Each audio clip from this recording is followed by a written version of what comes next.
सहारा enterprises तुमच्या स्वप्नातली गाडी आता कमी किमतीत. इचलकरंजी शहरालगत असलेल्या कबनूर चंदूर रोडवर कोन्नूर पार्कमधल्या सहारा एंटरप्राइजेस इथं पश्चिम महाराष्ट्रातली विविध बँका आणि फायनान्स कंपन्यांनी जप्त केलेल्या जुन्या दुचाकी आणि चारचाकी गाड्यांची विक्री केली जाते.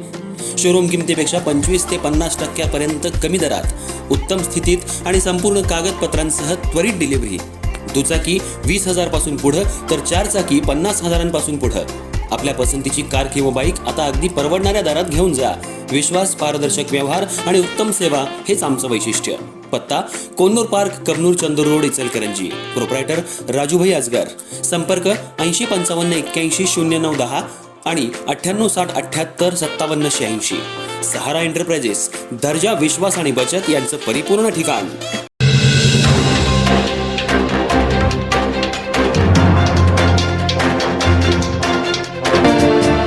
इचलकरंजी महानगरपालिकेमध्ये आयुक्त विरुद्ध नगरसेवक यांच्यात काही दिवसांपासून वाद उमटला होता. आमदार राहुल आवाडे यांनी मध्यस्थी करून शिक्षण सभापती विद्या साळुंखे आणि इतर काहींची बैठक घेऊन झालेल्या प्रकारावर पडदा टाकला होता. पण आता माजी नगराध्यक्ष उदय बुगड, माजी उपनगराध्यक्ष सुनील महाजन आणि काही नगरसेवकांनी नाराजी व्यक्त केली आहे. आमदार आवाडे यांनी बाकीच्या नगरसेवकांना बैठकीला का बोलवलं नाही, असा सवाल भाजपच्या काही नगरसेवकांनी केलाय.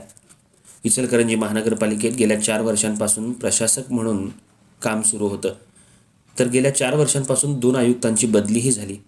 गेल्या वर्षी आयुक्त पाटील यांनी पदभार घेतला. त्यांच्या कारकिर्दीमध्ये त्यांनी चांगलं काम केलं. पण गेल्या 6 महिन्यांपूर्वी महानगरपालिकेची निवडणूक पार पडताना या ठिकाणी नगरसेवक, महापौर, उपमहापौर निवडून आले. 71 नगरसेवकांच्या माध्यमातून शहराच्या कामकाजाला सुरुवात झाली. पण गेल्या काही दिवसांपासून आयुक्त पल्लवी पाटील आणि काही महिला नगरसेवकांमध्ये बोलण्यावरून वाद सुरू होता. महानगरपालिकेच्या सभेत आयुक्त आणि शिक्षण सभापती यांच्यात बोलण्यावरून वाद निर्माण झाला होता. यावेळी विद्या साळुंखे यांना अश्रू अनावर झाले होते.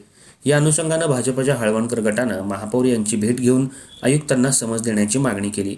या बैठकीत चांगलाच वाद निर्माण झाला होता. याची दखल घेऊन आमदार राहुल आवाडे यांनी आयुक्त पल्लवी पाटील आणि शिक्षण सभापती विद्या साळुंखे यांना एकत्रित बोलवून दोघांनाही समजावून सांगण्यात आलं. आपण लोकप्रतिनिधी आहोत, तुम्ही प्रशासनात काम करता, आपण जनतेचं काम करायचं आहे, असा वाद करणं योग्य नाही. दोघांची समजूत यावेळी काढण्यात आली. तसंच इथून पुढं आयुक्तांकडून सर्वांना योग्य तो सन्मान दिला जाईल. यानंतर या संपूर्ण प्रकारावर पडदा टाकण्यात आला. तसंच या बैठकीला आम्हाला बोलवलं नाही, त्यामुळे आम्ही आयुक्तांवर नाराज आहोत. माजी नगराध्यक्ष उदय बुगड, माजी उपनगराध्यक्ष सुनील महाजन आणि अन्य नगरसेवकांनी आपली नाराजी व्यक्त केली आहे. त्यामुळं जोपर्यंत महापौरांच्या दालनामध्ये आमच्या नगरसेवकांना योग्य तो सन्मान मिळत नाही, तोपर्यंत शांत बसणार नाही.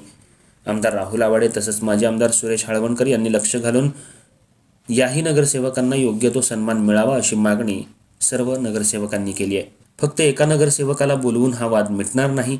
येणाऱ्या सोमवारी भाजपचे वरिष्ठ नेते पुन्हा महापौर यांच्या दालनात जाऊन भेट घेणार आहेत.